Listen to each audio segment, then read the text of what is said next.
ஐயனார் துணை சரியல்ல டுடே எபிசோடில் நம்ம சோழன் இருந்துட்டு இது வரைக்கும் நான் இந்த வீட்டில் இருந்து செஞ்ச வரைக்கும் போதும் நீங்கள் என்ன ரொம்பவே நல்லா வச்சு செஞ்சிட்டீங்க. இதுக்கு மேலே இந்த வீட்டுக்கும் எனக்கும் எந்த சம்மந்தமும் இல்லை, ஆளை விடுங்கடா சாமி அப்படின்ற மாதிரி சொல்லிடுறாங்க. டே நாங்கள் அந்த கோவத்தில் ஏதோ பண்ணிட்டுங்க, அதுக்காக வீட்டை விட்டு வெளியே போகிறேன்னு நீ சொல்லுவியா? அதெல்லாம் ஒன்றும் வேண்டாம், விடுடா பார்த்துக்கலாம் அப்படின்ற மாதிரி சொல்லிட்டு இருக்காங்க.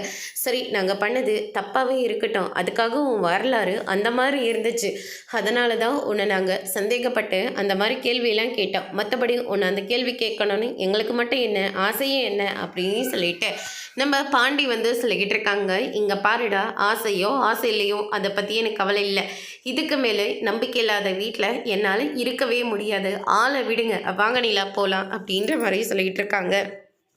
நீலா இவங்க பேச்செல்லாம் கேட்காதீங்க, இந்த வீடாக இது சொந்தமே நம்மளை நம்பவே இல்லை, அத்தனை பேரை முன்னாடியும் அடித்து அசிங்கப்படுத்துகிறாங்க. இந்த வீட்டில் இருந்தால் என்ன இல்லாட்டி போனால் என்ன, வாங்க போகலாம் அப்படின்னு சொல்லிட்டு நிலாவோட கையை பிடிச்சி கூட்டிகிட்டு போகிறாங்க. அதுக்கடுத்து தான் ரொம்பவே டென்ஷனில் இருக்காங்க. கார் சாவியை வேறு விட்டுட்டு வந்துட்டேன், இருங்க நான் இதை வந்துடுறேன் அப்படின்னு சொல்லிட்டு நிலா இருந்துட்டு உள்ளே போயிட்டு, அண்ணன் நீங்கள் எதுவும் பெருசாக எடுத்துக்காதீங்க, அவர் ஏதோ கோவத்தில் அவரோட பாயிண்ட் ஆஃப் வியூவில் வச்சு பார்த்தா அவர் பேசுனது எல்லாமே சரிதானே, நம்மளே அவரை நம்பலைனா எப்படின்னு அப்படின்ற மாதிரி சொல்லிக்கிட்டு இருக்காங்க. அந்த நேரத்தில் நாங்கள் முட்டாள்தனமாக அந்த மாதிரிலாம் நடந்துக்கிட்டோம்ப்பா, ஆனால் இப்போ நான் ரொம்பவே வருத்தப்படுறேன்ப்பா, நான் அவங்ககிட்ட நான் போய் பேசுகிறேன்ப்பா அப்படின்ற மாதிரி சொல்லிக்கிட்டு இருக்காங்க. அண்ணன் இப்போ நீங்கள் என்னதான் பேசினாலையோ அவர் இன்னும் தான் கோவப்படுவார், அவரை சமாதானம் பண்ணி நான் இந்த வீட்டுக்கு கூட்டிகிட்டு வந்துடுறேன் அப்படின்ற மாதிரி சொல்லிக்கிட்டு இருக்காங்க. யார் என்ன சொன்னாலையும் கேட்கவே மாட்டேன்றனே, வீட்டை விட்டு வெளியே போகிறேன்னு சொல்லி ரொம்ப பிடிவாதமாக இருக்கான்ப்பா அவன் அப்படின்ற மாதிரி சொல்கிறாங்க. அவர் என்ன வேணாலும் பேசிட்டு போட்டோம் விடுங்கண்ணே, ஆனால் நான் திரும்ப அவரை இந்த வீட்டுக்கு கூட்டிகிட்டு வர்றது என்னுடைய பொறுப்பனை அப்படின்ற மாதிரி நிலா சொல்லிட்டு ஸ்கூட்டியோட சாவியை எடுத்துகிட்டு போகிறாங்க. வாங்க காரில் போகலாம், காரில் எல்லாம் ஒன்றும் வேண்டாம், டூ வீலர்லேயே போகலாம் வாங்க அப்படின்ற மாதிரியே சொல்லிக்கிட்டு இருக்காங்க. ஏங்க இந்த வீட்டு பக்கமே இனிமேல் நம்ம காலடி எடுத்து வைக்கவே கூடாதுங்க, திரும்பவும் கார் எடுக்கிறதுக்காக நான் ஒரு தடவை இந்த வீட்டு பக்கம் வரணுமா? அதெல்லாம் ஒன்று வேண்டாம், நான் சொல்கிற வரி கேளுங்க, வாங்க முதல்ல அப்படியே சொல்லிட்டு வண்டியை எடுத்து அவரை உட்கார வைக்கிறாங்க. என்ன நீங்கள் ஓட்டிக்கு போகிறீங்களா? பின்ன என் மேலே உங்களுக்கு நம்பிக்கை இல்லையா அப்படின்னு சொல்லிட்டு கேட்ட உடனே, நம்பிக்கை இல்லைன்னா சொல்லுங்க, அவங்க என்னை நம்பாத மாதிரி உங்களை நான் ஒன்று நம்ப இருக்க மாட்டேன், நீங்கள் முதல்ல வண்டி எடுங்க, என்னை போய் எங்கேயாவது தள்ளா கூட பரவாயில்ல, அப்படின்னா உங்களை உட்கார வச்சுட்டு போயிட்டு நான் தள்ளி விட்டுருவேன்னு உங்களுக்கு அவ்வளோதான் என் மேலே நம்பிக்கை இல்லை. ஐயோ நீங்கள் எங்கே தப்பாக புரிஞ்சுக்கிறீங்க, என்னை தள்ளி விட்டாலேயும் பரவாயில்ல, நான் உங்களை நம்புறேன்னு தான் நான் சொல்கிறேன் அப்படின்னு சொல்லிட்டு நம்ம சோழன் இருந்துட்டு நிலாவை நம்பி அந்த வண்டியில் உட்கார வைக்கிறாங்க. நிலா ஒரு ஹோட்டலுக்கு தான் கூட்டிகிட்டு போகிறாங்க. இங்கே எதுக்காக இங்கே வந்திருக்கோம், நிறைய பசிக்குது, பசிச்சா கூட இந்த மாதிரி கோவம்லாம் அதிகமாக வருமா? எனக்கு கோவம் தான் அதிகமாக இருக்குது, பசி கிடையாது, வாங்க போகலாம், எனக்கு ரொம்ப பசிக்குது, வாங்க உள்ள அப்படின்னு சொல்லிட்டு ஒரு ஹோட்டல் கூட்டிகிட்டு வராங்க. இங்கே தானே பரோட்டாவும் தோசையும் நல்லா இருக்குன்னு அடிக்கடிக்கு சொல்லிட்டு இருப்பீங்க, அதனால் பரோட்டாவையும் தோசையுமே நான் ஆர்டர் பண்ணிட்டு வரேன், நீங்கள் போயிட்டு உட்காருங்க, நான் ஆர்டர் பண்ணுறேன் அப்படின்னு சொல்லிட்டு நம்ம சோழனையே போயிட்டு ஆர்டர் பண்ணுறாங்க. அதுக்கடுத்து தான் சுற்றியும் ஆம்பளைங்களையும் உட்காந்துக்கிட்டு இருக்காங்க. நிலாக்கிட்ட போயிட்டு நம்ம வேற அந்த கடைசி காட்சி போயிடலாம் வாங்க, ஏன்னா சுற்றியும் ஆம்பளையே தான் உட்காந்துக்கிட்டு இருக்காங்க. அவங்க பாட்டுக்கு அவங்க உட்காந்து சாப்பிட்டுட்டு போகட்டும், நம்ம பாட்டுக்கு நாம் உட்காந்து சாப்பிட்லாம், யார் என்ன பண்ணிட போகிறாங்க அப்படின்னு சொல்லிட்டு நிலா சொல்லிக்கிட்டு இருக்காங்க. பரவாயில்லையே, ஆர்டர் பண்ண கொஞ்ச நேரத்துலேயே இங்கே வந்துடுச்சு இல்லை சாப்பாடு? ஆமாம், இங்கே வர்ற கஸ்டமரை வெயிட் பண்ண வைக்கக்கூடாதுன்னு ஓனர் சொல்லிக்கிட்டே இருப்பாங்க, அதனால தான் கேட்டோன்னே ஃபாஸ்ட்டாக போட்டு கொடுத்துருவோம் அப்படின்ற மாதிரி லேபர் சொல்லிகிட்டு இருக்காங்க. ரொம்ப நல்லா பேசுகிறாரு இல்லை, நான் ஒரு பேசுனதை கவனிக்கலைங்க அப்படின்ற மாதிரி சொல்லிடுறாங்க. அதுக்கு அடுத்ததாக சால்னா ஊற்ற போகிறாங்க.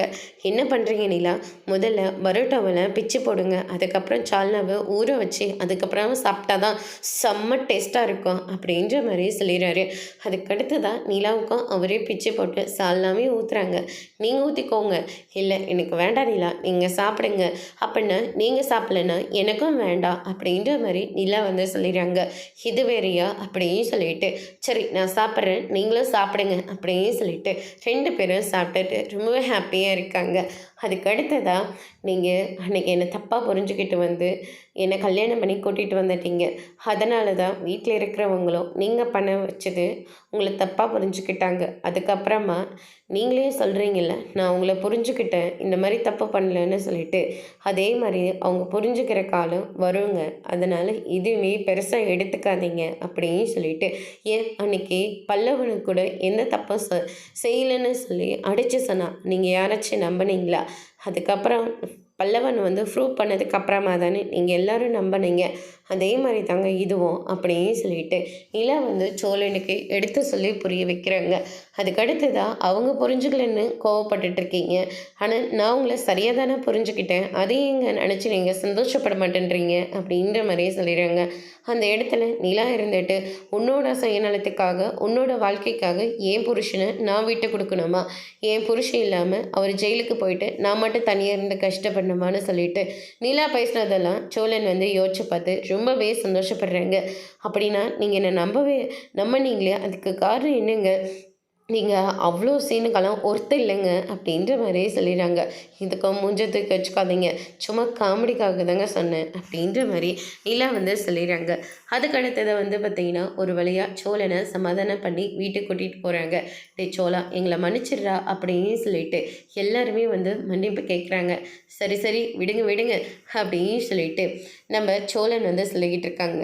அண்ணன், இவங்கெல்லாம் இப்படி நம்பாமல் போவாங்கன்னு நான் கொஞ்சம் கூட எதிர்பார்க்கவே இல்லைன்னு. ஆனால் நீ அப்படி பண்ணக்கூட ஆளை தானே, அவங்க நினச்சதில் என்னென்ன தப்பு? உனக்கு ஒன்றுனா முன்னாடி வந்து நிற்கிறாங்களே, அதை நீ யோசித்து பார்க்கணும்லன்னு அப்படின்ற மாதிரி பல்லவனும் வந்து சொல்லிடுறாங்க. அதோடு இன்னைக்கான எபிசோட் முடிச்சிருக்காங்க. இனி ஐயனார் துணையில் அடுத்தடுத்து என்னெல்லாம் நடக்க போகுதுன்றதை வெயிட் பண்ணி பார்க்கலாம். தேங்க்யூ.